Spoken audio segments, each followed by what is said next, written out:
Bonsoir les amis, j'espère que vous allez tous très bien, très content de vous retrouver pour cette nouvelle vidéo dans laquelle on va parler du départ de Monsieur Ilkay Gundogan annoncé hier par Fabrizio Romano juste après que ce dernier ait annoncé sa retraite internationale également avec l'équipe nationale d'Allemagne.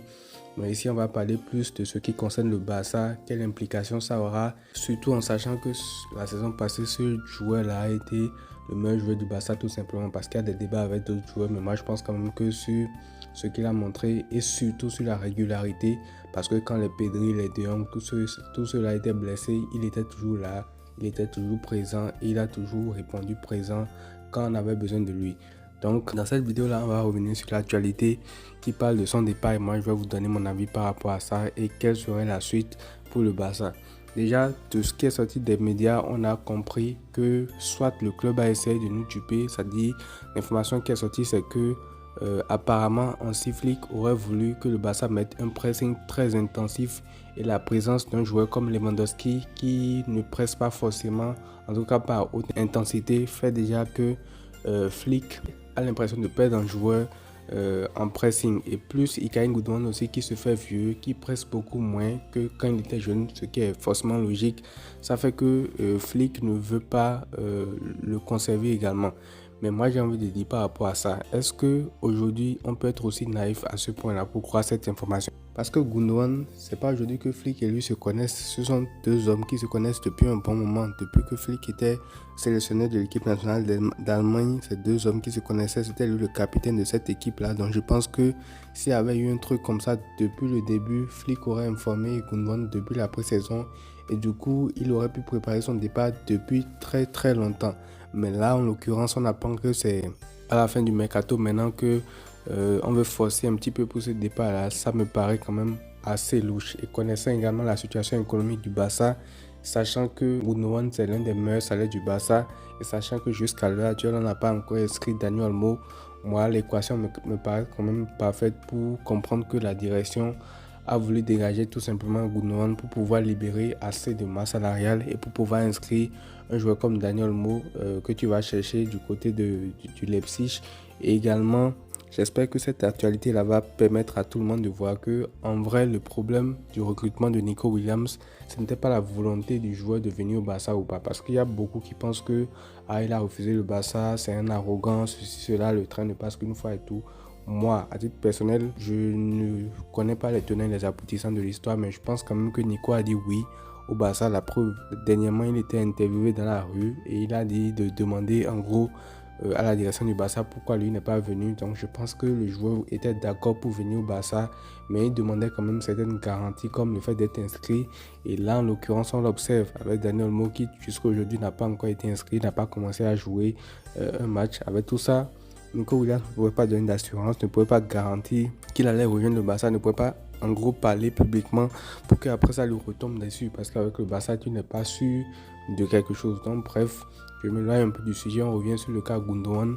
Là tu vas perdre un de tes meilleurs éléments offensivement, mais déjà même si l'actualité me paraît quand même un peu bizarre, il faut dire que c'est vrai qu'en termes de pressing, Gundogan n'apporte plus autant qu'il peut apporter que lorsqu'il était jeune.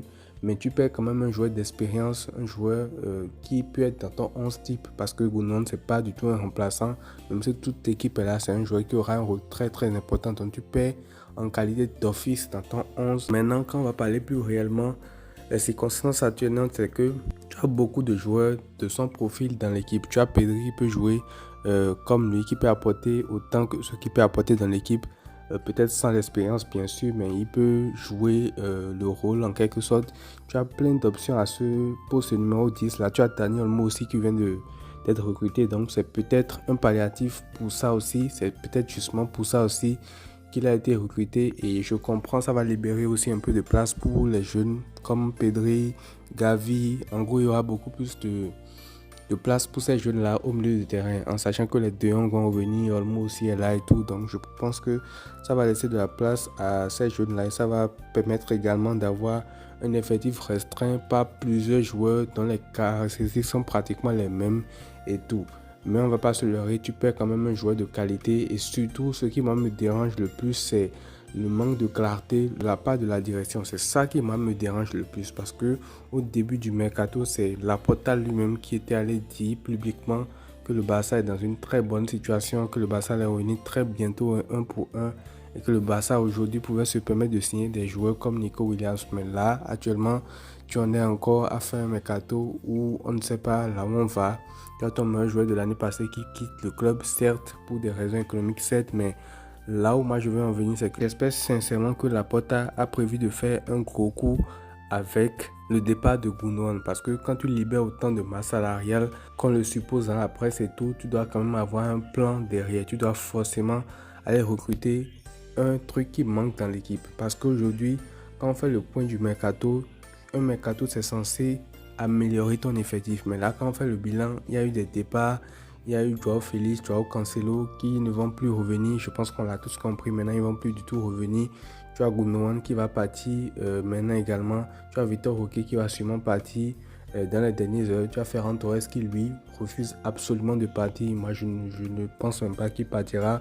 Même si le club veut le dégager, il a un contrat de plusieurs années, donc je pense quand même qu'il va rester au Barça, peu importe ce qu'on dise par rapport à ça. Et en tant qu'arrivé, tu as signé juste Dani Olmo et Pau Vitor, mais qui est plus venu pour le Barça Athletic. Bref, vous m'avez compris. Donc en gros, dans ce mercato là, tu perds plus d'éléments que tu n'en rachètes en fait. Et là, tu perds ton meilleur joueur et franchement, c'est pour ça que je dis que j'espère sincèrement que ce sera soit pour chercher un numéro 6, chose dont le Barça a clairement besoin, un profil comme ça, défensif devant la défense, ou soit un ailier gauche, chose dont le Barça a besoin également.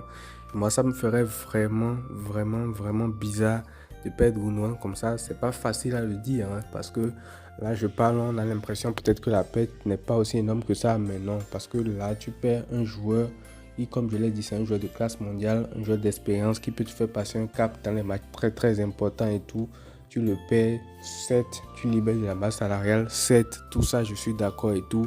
Mais si derrière, tu dois seulement enregistrer Dani Olmo avec ce move-là et ne pas recruter derrière, là, ce sera très chaud. Parce qu'après, là, tu réduis un peu plus l'effectif que tu ne l'améliores. En sachant déjà que en ce début de saison, là, tu as plein d'absents. Et c'est là aussi qu'un départ de Gundogan pourrait jouer. C'est comme milieu de terrain, finalement. Actuellement, tu ne te retrouves qu'avec un Pedri en taulier, en fait. Et Fermin Lopez va revenir bientôt. Dani Olmo aussi sera là. Peut-être ça va équilibrer un peu les choses.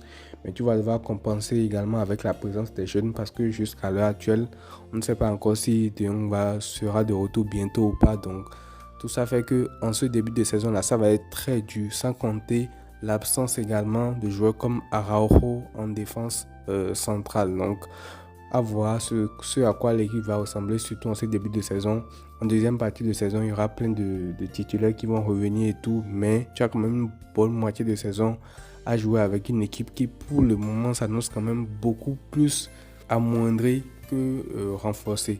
Donc voilà en gros ce que je voulais dire dans cette vidéo-là.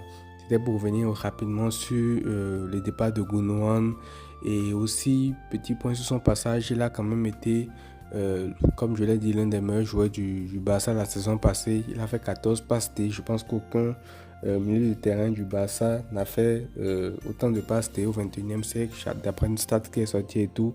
Et voilà, moi je le remercie quand même pour tout parce que c'est un joueur que j'aimais énormément. Quand il a signé au Barça, j'étais comme un fou, je le kiffais trop à City. Il était le capitaine de la meilleure équipe du monde. Il quitte cette équipe-là, il vient gratuitement au Barça. Il fait une saison où pour moi en tout cas il est le meilleur joueur. Et là maintenant il est dégagé par la direction juste pour libérer de la masse salariale. Je ne critique pas gratuitement parce que moi je comprendrais ce move là si derrière ça te permet de te renforcer à un poste dont tu as besoin. Mais si ça ne se fait pas, c'est là que ce move là n'aura plus aucun sens et je ne comprendrai plus du tout ce qui se passe à la direction avec Deco, avec Laporta.